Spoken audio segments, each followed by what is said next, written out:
Welcome back to Robert's Reviews. Today we have one that you've probably never heard of. In Bruges.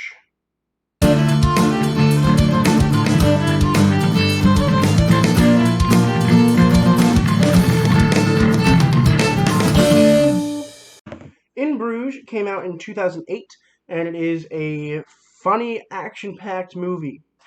It is one of my favorite movies of all time, and I really do enjoy it. It's another one of those movies similar to The Eternal Sunshine of the Spotless Mind, where my brother made me watch it, and it just blew my mind. And how did the vampire movie not make it on my list?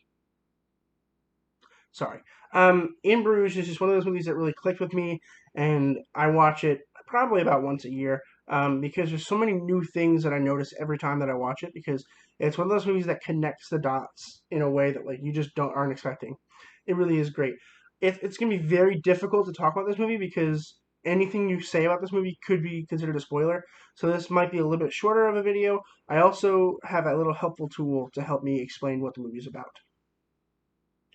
So In Bruges was written and directed by Martin McDonagh, who is a fantastic playwright as well as a phenomenal screenplay writer and director. One second, I'm gonna grab something.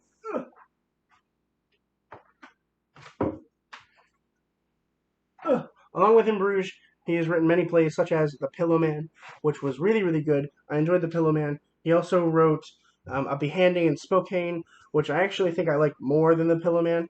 And I also have an assignment for school that involves that play, so that's actually pretty cool. But today we're going to be talking about In Bruges, which, yes, I love it so much I bought the screenplay. It's got every line and every stage direction. It's so good. So I'm actually going to use this to talk about what the movie is about because this is the only wording that can actually explain what it's about without me spoiling anything. So here it is. After a shooting in London goes hideously wrong, two hitmen, Ren and Ken, are sent to hide out in the strange Gothic medieval town of Bruges, Belgium, by their volatile and dangerous boss, Harry Waters. While awaiting instructions from him as to what to do next, the pair attempt to deal both with their feelings over the botched killing and their differing attitudes toward this curious, otherworldly place they've been dumped in. Bruges is a shithole. Bruges is not a shithole.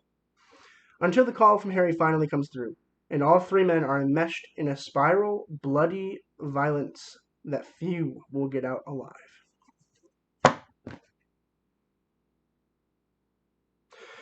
So good. Again, I can't talk about this movie very much without spoiling anything, and I really do want you to see this movie. It's not on Netflix; it used to be, but it's not anymore.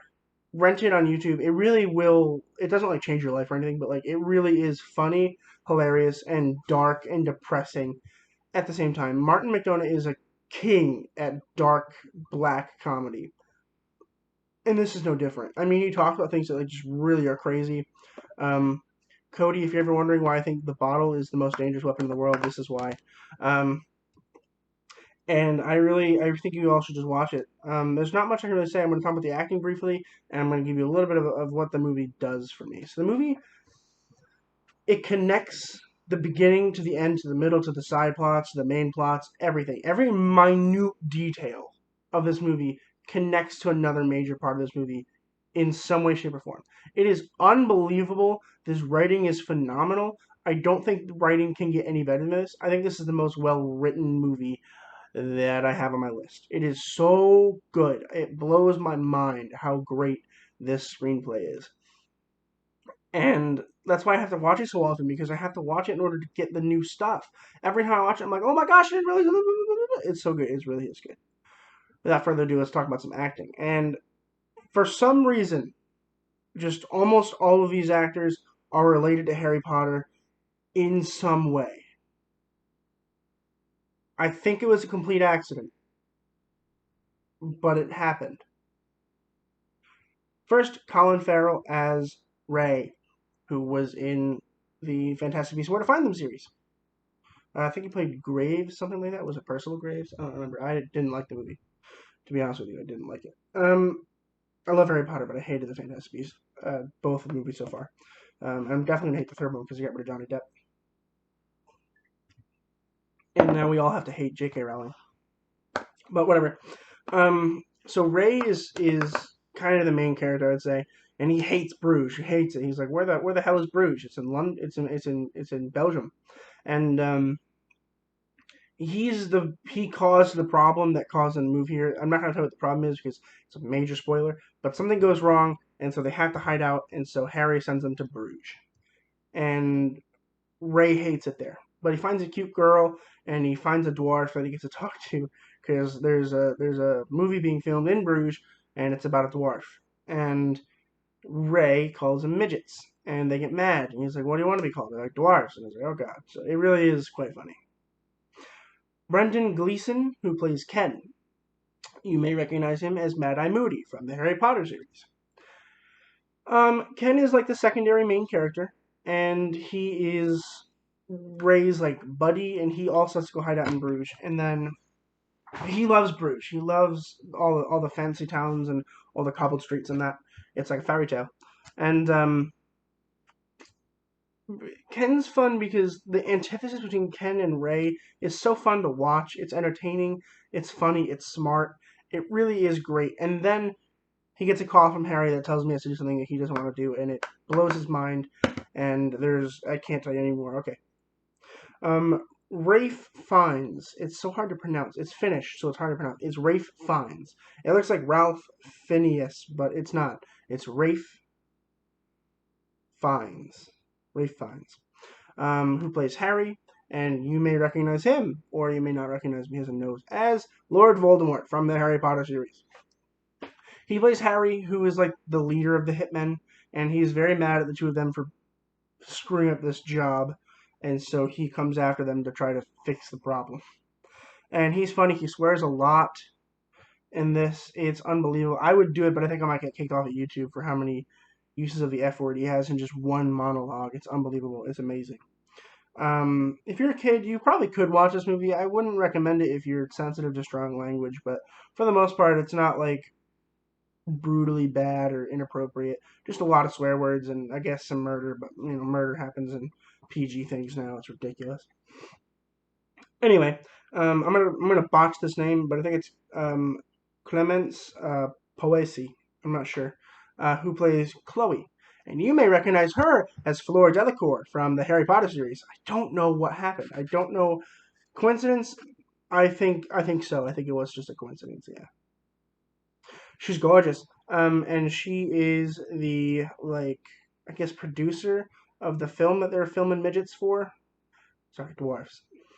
And Ray kind of falls in love with her really fast because that's what Ray does, and she gets woven into this unfortunate plot.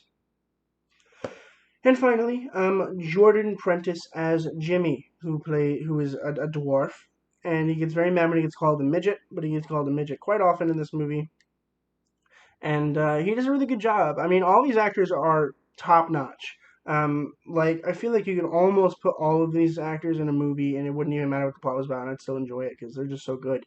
I mean, they just throw themselves into their acts. I mean, Colin Farrell, I think he has a lot of really good movies. I think I just don't pay attention enough. I need to watch a lot of his movies again and notice if he's good or bad. I don't know if maybe this is just a really good thing of his, but I think he's a good actor. I'm not entirely sure. I have to watch more of his stuff. I mean, Rafe Fiennes is a really good actor. In everything he's been in, he's been in a lot. I think I've watched a lot of the stuff he's been in, which is kind of ridiculous at this point, actually. Brendan Gleeson, of course, is fantastic. Um, Chloe's great, and Jordan Prentice is funny. I mean, it really is overall a fantastic movie that you all should watch. I'm giving it an A plus, of course, and it really is just top notch. One of the best movies of all time. Um, this movie came out and it did not get much for box office, mainly because the trailer was awful. So don't watch the trailer for this movie because it's hard to have a trailer for this movie because everything is a spoiler. So basically, anybody who liked Martin McDonagh at the time just went to see the movie and loved it. And then now it's become, not necessarily a cult classic because not everybody knows it exists. If more people knew that this existed, it would be massive. So I'm using my influence on you people. Go watch this movie, and you're gonna love it. Anybody who loves comedy and who loves dark comedy and action, if you love anything, this movie's for you. There's even some romance in this movie. It's really Oh, it's fantastic. I love it. So I hope you take some time and look into this movie a little bit and really, really enjoy just the general amazingness that is in Bruges. Thank you so much for watching. Make sure you subscribe. I know a lot of you are not subscribed. You really should be subscribing. And make sure you like the video. Comment down below what you want to see next. Follow my Twitter, Instagram. Join the Facebook group for the latest news and updates and links to my videos as they come out. As always, everybody, keep watching films, stay educated, and I will see you guys in the next video.